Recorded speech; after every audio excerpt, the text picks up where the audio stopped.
The realm of Eijlam is a land full of goblins and humans, wizards and elves.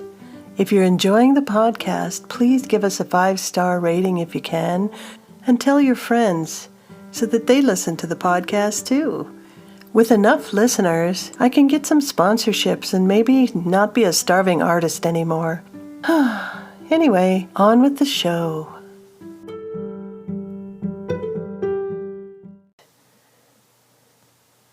Chapter 10, By the Gods.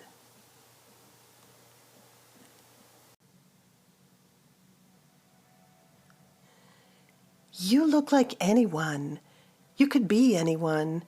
Except for your weird eyes, I suppose, maybe, and your stupid, paralyzing smile. Fionna chattered on and on nervously to herself as her frail visitor watched quietly.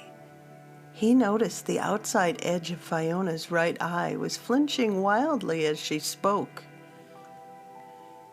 She finally sat down at the edge of the bed and really looked at him. Taking both his hands in hers, she leaned forward and peered straight into his eyes.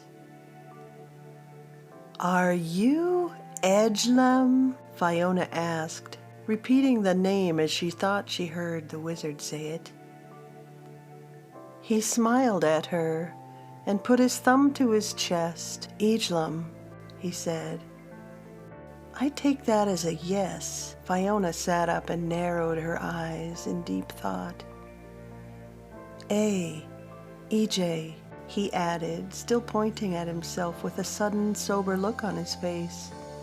He nodded slowly to see if she got it. "EJ?" Fionna asked, repeating his words. He slowly nodded his head again, yes, as she said it, and then put his hand happily back in her firm grip and smiled sweetly. "That's a nice name. EJ it is then." "I am Fionna," she said a bit louder than she had to. She made the same gesture he did to see if he'd get it. "Fionna," he pointed at her. "No," she said abruptly, making him jump. "Fionna," she repeated while leaning into him, folding his gangly, wandering arms back over his chest. EJ grinned as she held him down by leaning into him with her bosom. She was staring intently into his eyes.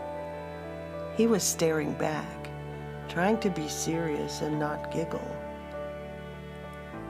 He moved his mouth in concentration and said, "Fionna," getting the accent on the correct syllable this time.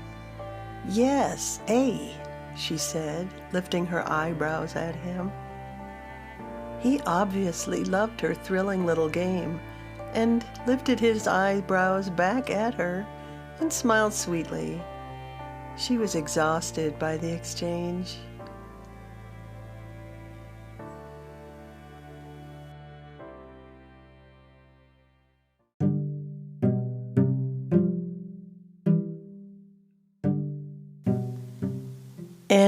Nun, nun.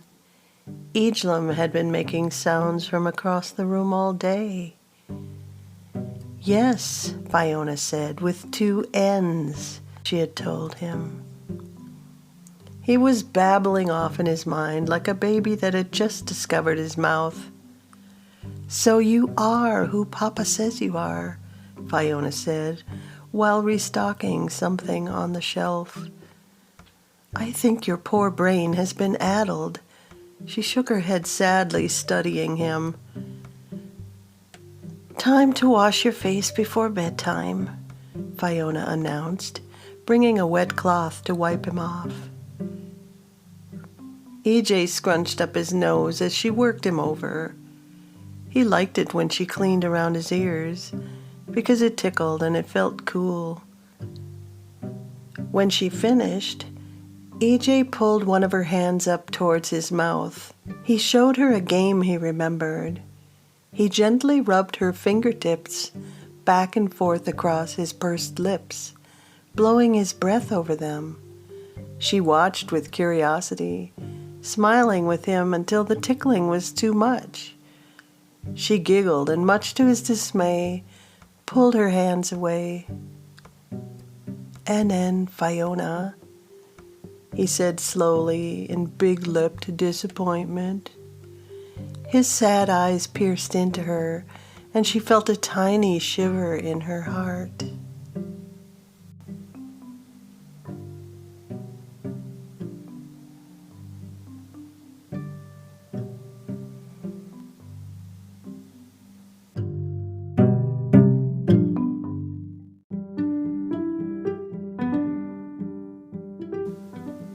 Unlike the wizards that she had grown up around, EJ did not have any hair on his face.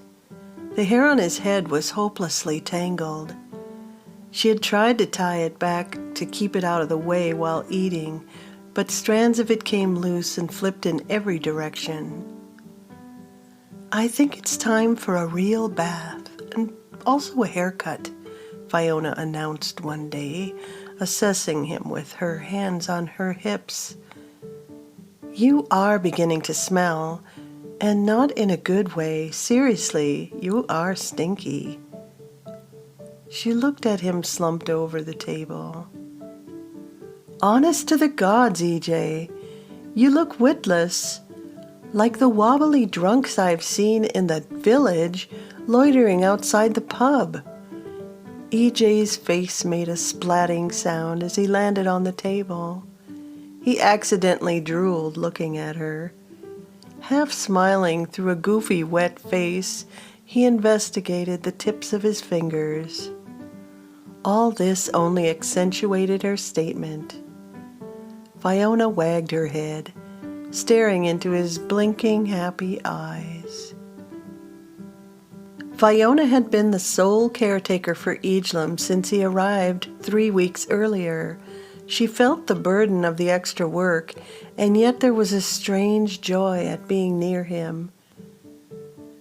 She still could not communicate, and that was frustrating for her. Eijlam didn't seem to mind. If she didn't know better, she might think he was a simpleton the way he just grinned stupidly at her all day long. She rolled her eyes at him, and he was delighted. It went on like this all the time. Farghal assured her it was only a phase. She wasn't so sure about that. Fionna was sad when she had to cut most of his hair off. She somehow managed to salvage enough so it almost touched his shoulders when she was done. "The thing about hair is it grows back," she assured him, even though she knew he didn't understand a word she just said. He seemed happy as she brushed through his newly liberated tresses. Fionna was happy with EJ starting to look more normal, whatever that was.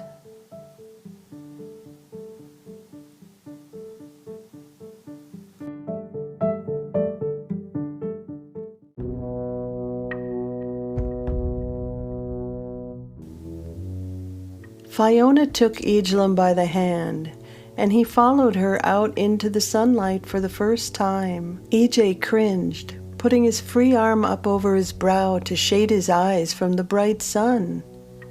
The walkway was paved with stone.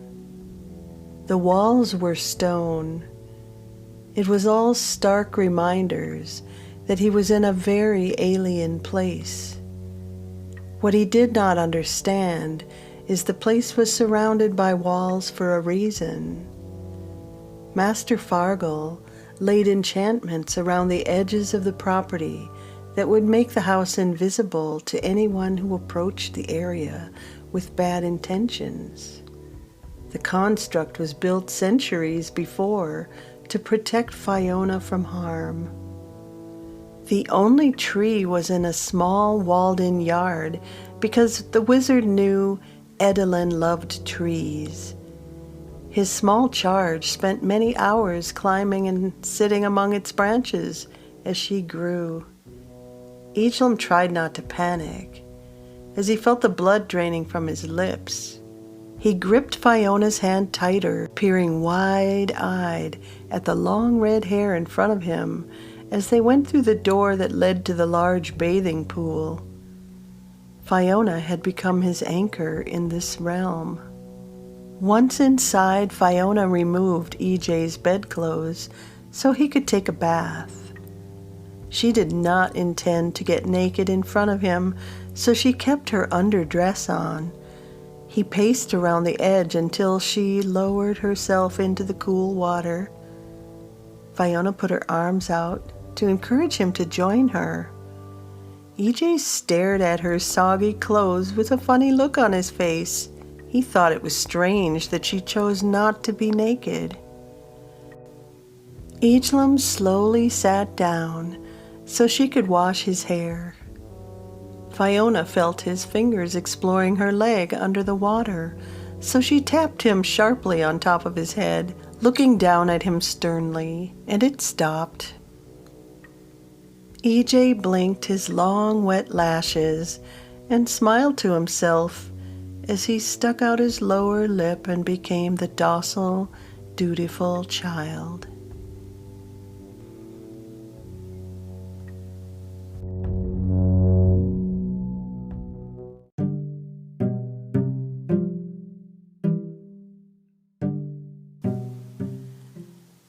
Take your hands off the stew and back away slowly. Fiona's eyes narrowed at EJ, and he froze. He had snuck up behind her for a taste, but it didn't work for him.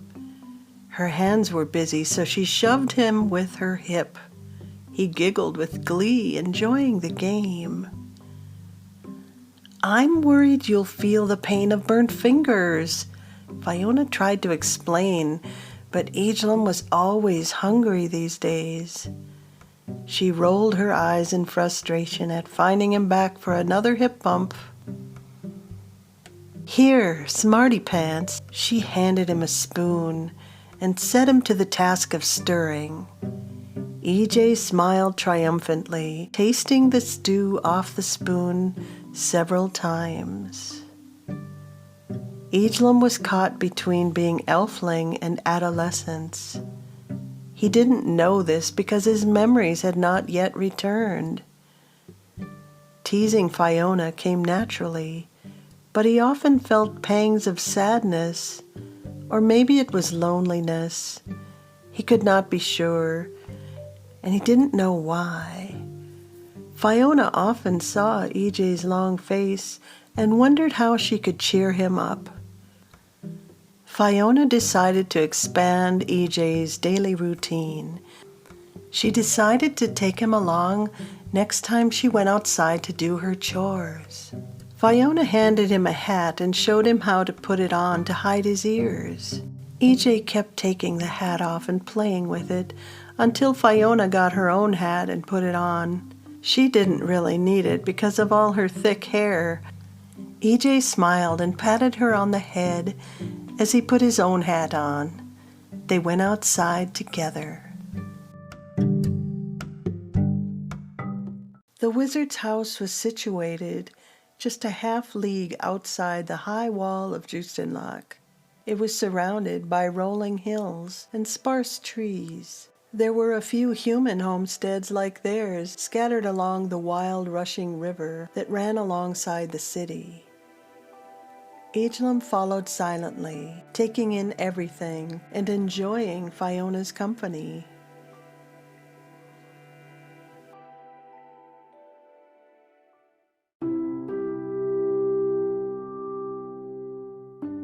Beyond their walled home was a small stable surrounded by a large green pasture. EJ was delighted to meet Fiona's pony, who came running up to greet them. Her name was Daisy, because she was pale white like the petals of the flower. EJ had always wondered where Fionna disappeared to, and now he knew. She had to feed and water her pony every day, but more than that, Fionna liked to talk to Daisy. The pony knew everything, but she wouldn't tell. That's what Fionna loved about her. Eijlam smiled and whispered words in the long, fuzzy ear as he watched in fascination at her soft muzzle, munching in a bucket of oats. Fionna taught EJ how to brush Daisy and check her feet for rocks that might get stuck in her hooves and bruise her.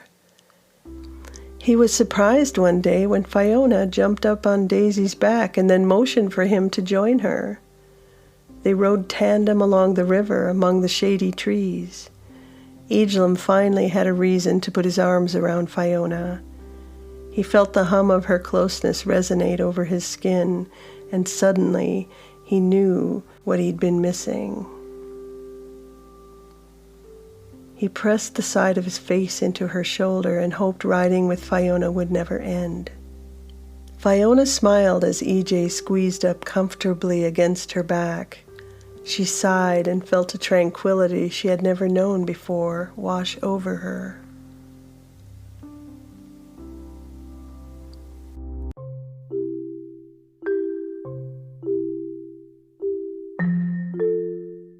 Half-crazed chickens ran cackling indignantly in every direction as the pair galloped up into the garden. Fionna threw down the reins and Daisy immediately dropped her head to eat grass. She expertly swung her leg over the pony's withers and dismounted, leaving Eijlam sitting solo. He lay forward, enjoying the quiet rocking of her warm back as she stepped around, slowly looking for fresh grass to chew on. "The green beans need picking for dinner," Fionna said out loud, not expecting an answer as she bent down and started breaking the beans off at their stems. Eijlam, still not talking, showed up at her elbow so close it startled her, and she giggled at his nearness. 4 hands worked busily side by side, filling her straw hat. Fionna thought dinner tasted particularly good for some reason.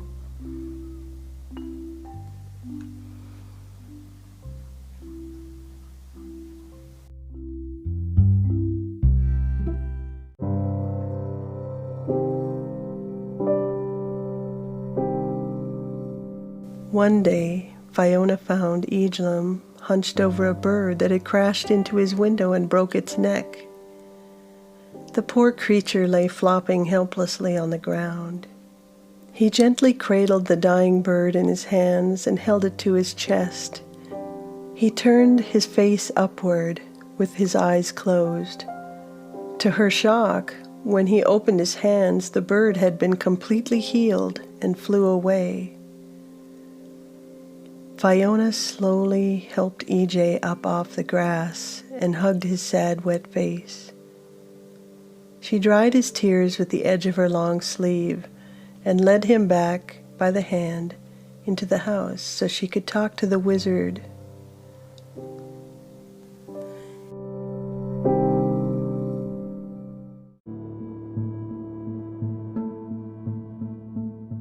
EJ just healed a birdie, Fionna said, with a questioning face.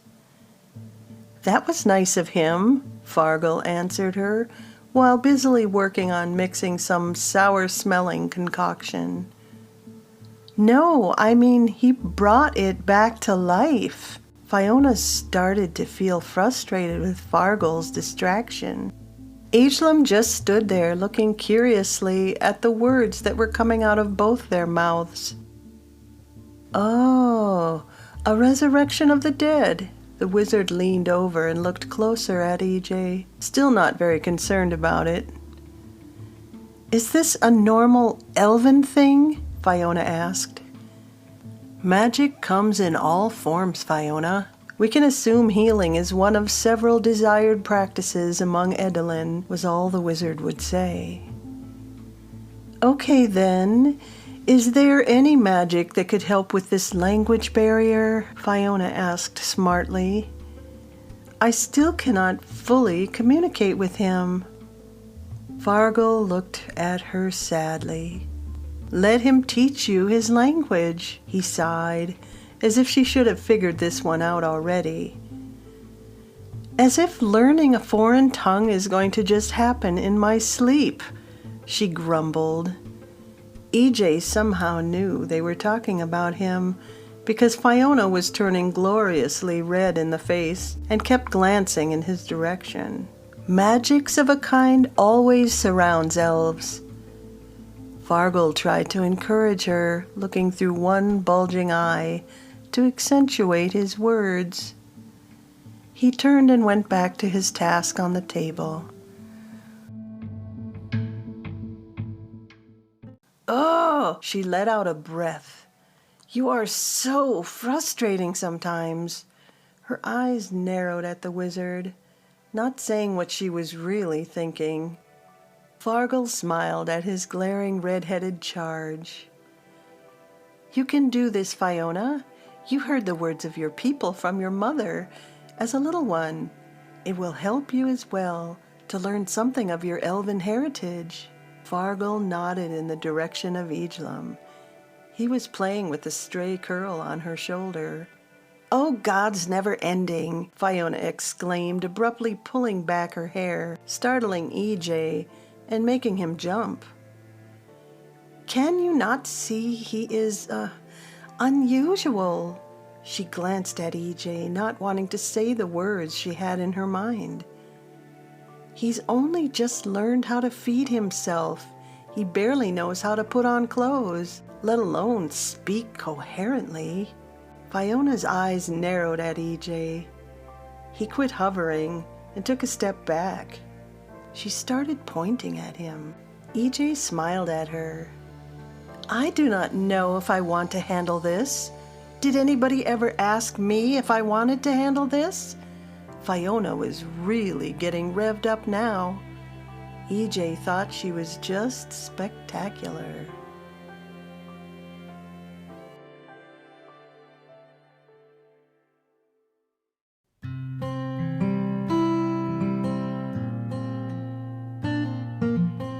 EJ is a master tease, and he loves to egg Fionna on.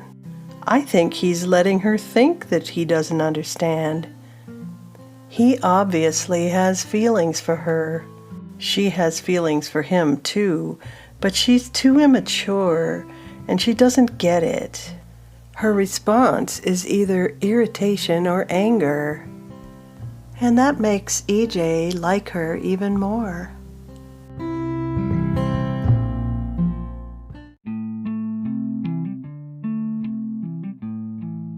Elvish lesson of the day.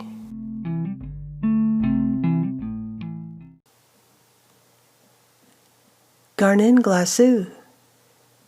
What I'm saying is thank you from my heart. You probably recognize the word nin, which means me. Gur means heart, so you can guess the rest of it. Garnin glasu. There you go. Thank you from the bottom of my heart.